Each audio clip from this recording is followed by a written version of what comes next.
As Taliban takes over Afghanistan, here is a bit of Indian diplomacy in the region. India and Iran.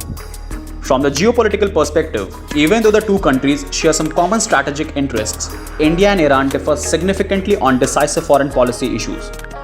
In 2 months, Indian External Affairs Minister Subramaniam Jaishankar visited Iran twice, one on July 7 to pay respects to the elected president Ebrahim Raisi, and on August 6 for his swearing. Now the question that arises here is a simple one. Why is India cozying up with Iran?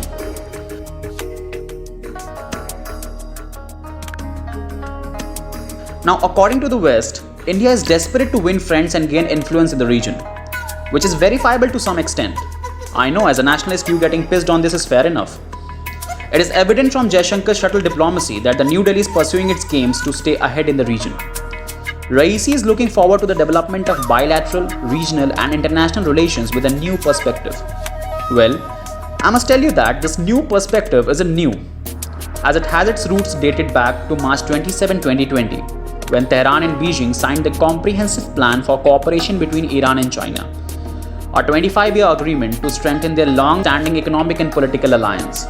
Later, on the heels of this monumental friendship pact, came the nearly $400 billion China-Iran investment deal. Succumb to China's charm offensive diplomacy, Iran is heavily indebted, which in turn explains the recent course of events taking place between India and Iran. Tehran is exceptionally insincere when it comes to its bilateral pledges and obligations.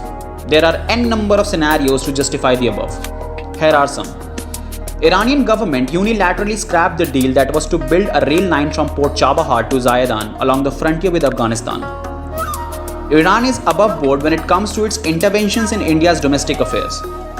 Following New Delhi's scrapping of the controversial Article 370 regarding the disputed province of Jammu and Kashmir in August 2019, there was an unusual response from Tehran. Iran's supreme leader Ayatollah Ali Khamenei and a group of countries' Grand Ayatollahs condemned the Indian move that eliminated J&K special status.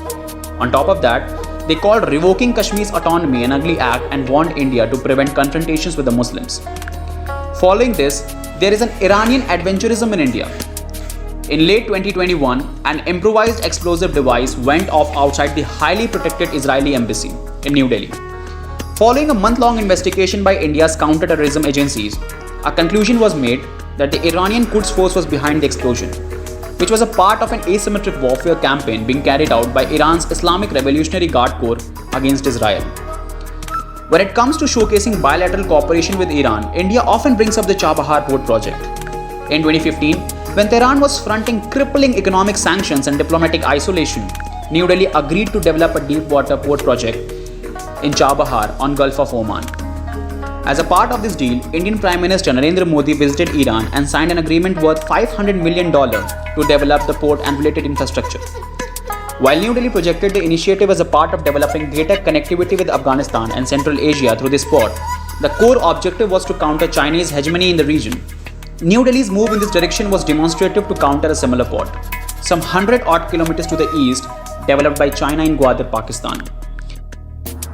In April 2021, New Delhi had an egg on its face when, in an unprecedented statement from Tehran, the Iranian Foreign Minister Javad Zarif declared that the Chabahar port is neither against the Chinese nor against the Pakistan's Gwadar port. This was after years of blood, sweat and money that New Delhi had pumped into its pet project. Consequently, New Delhi's marathon diplomacy with various questionable allies in the region is a demonstration of its desperation to stay relevant, push back Chinese influence and maintain strategic depth. After a 2-decade-long, multi-billion-dollar investment, New Delhi is primed to be unceremoniously ejected from Afghanistan by the prevalent chaos. As India sits in the margin and watches Afghanistan falling into the orbits of Chinese and Pakistani interest, it is friendly seeking whatever comfort it can get from whoever will listen to its distress. Thus, when Iran's new president says he welcomes India's role in ensuring security in Afghanistan, New Delhi instinctively falls for these words, although they are meaningless in the current context. Conversely, the irony and duplicity of Indian foreign policy are so thick, one could cut it with a knife. How two states see each other's policies on the grounds of geopolitics is entirely different from the notions which construct the mindset of the people from their counterpart. I'll wrap all this up to a single question.